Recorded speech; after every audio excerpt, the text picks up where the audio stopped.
Assalamualaikum warahmatullahi wabarakatuh. Halo semuanya, perkenalkan nama saya Yudhistira Eka Putra dengan NIM STE 2023-03-617.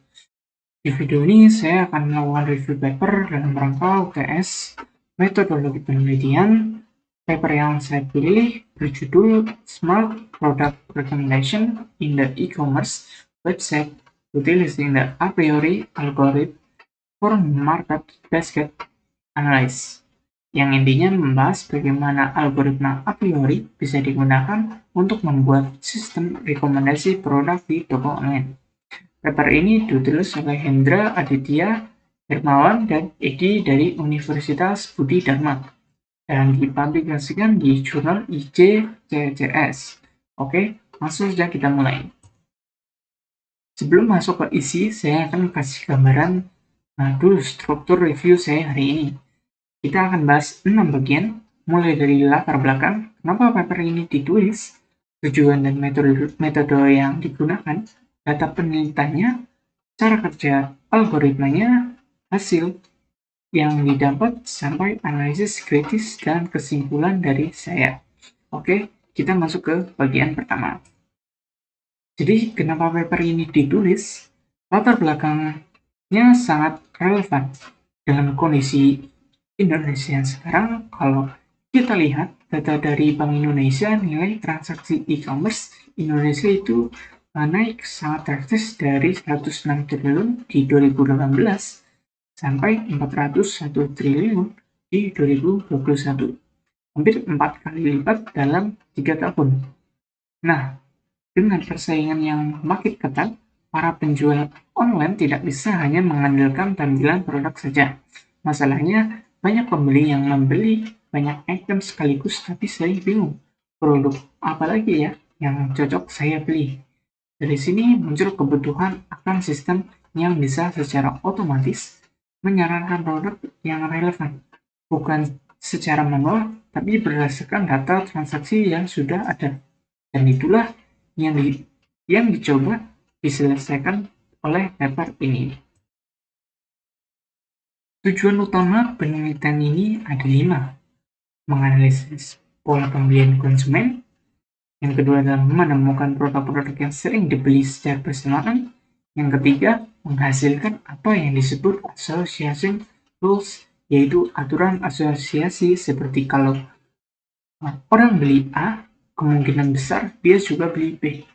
Keempat, memvalidasi kualitas aturan-aturan itu menggunakan parameter life ratio.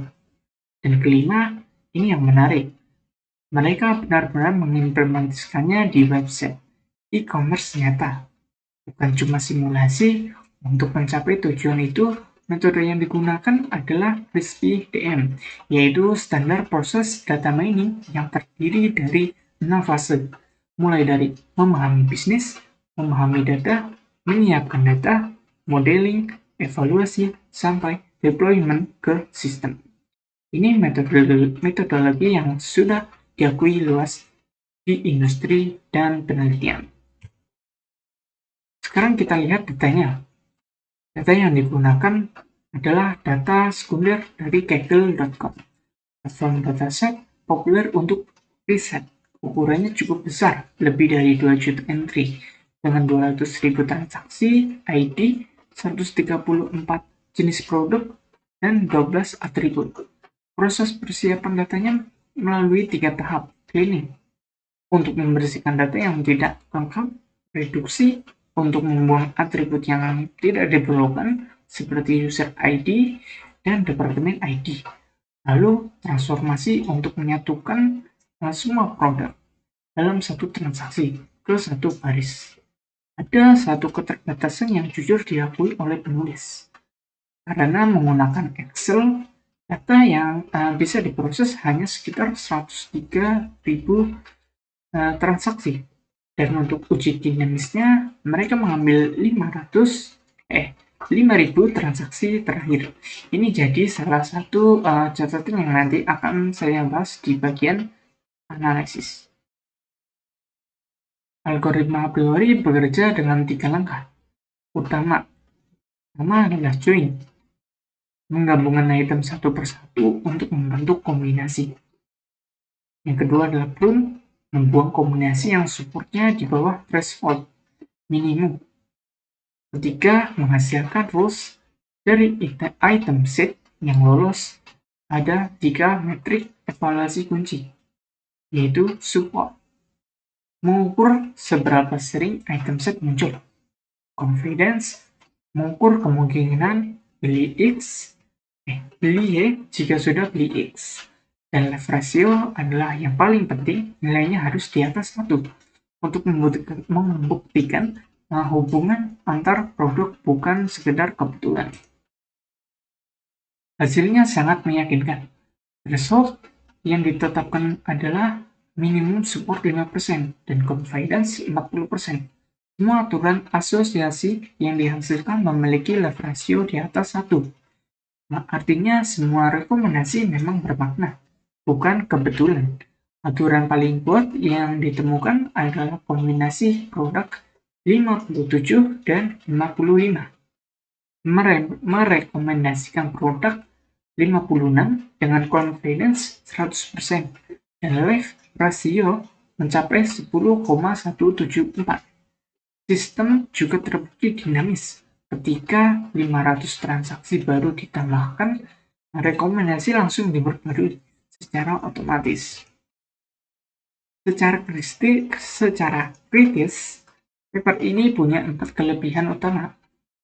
Pertama, ini bukan sekedar penelitian teoritis.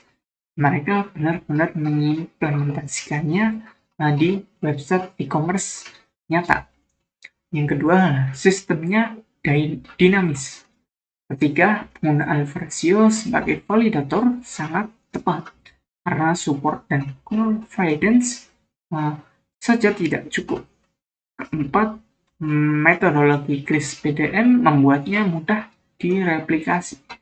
Namun, ada juga kelemahannya. Ketergantungan pada Excel membatasi skala data. Selain itu, sistem belum mempertimbangkan faktor personal, seperti preferensi individu atau musim. Kedepan bisa dikembangkan dengan algoritma FP Growth yang lebih cepat atau dikombinasikan dengan deep learning untuk personalisasi yang lebih baik.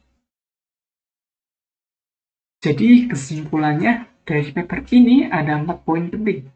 Pertama, market basket analysis dengan a priori terbukti efektif untuk sistem rekomendasi e-commerce.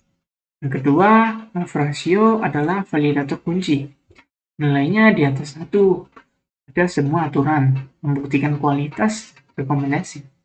Yang ketiga, sistem ini sangat applicable untuk bisnis e-commerce skala kecil dan menengah karena langsung responsif terhadap data baru. 4. Masih ada ruang pengembangan yang luas. Integrasi dengan deep learning bisa membuat rekomendasinya jauh lebih personal. Sekian review paper dari saya. Semoga bermanfaat.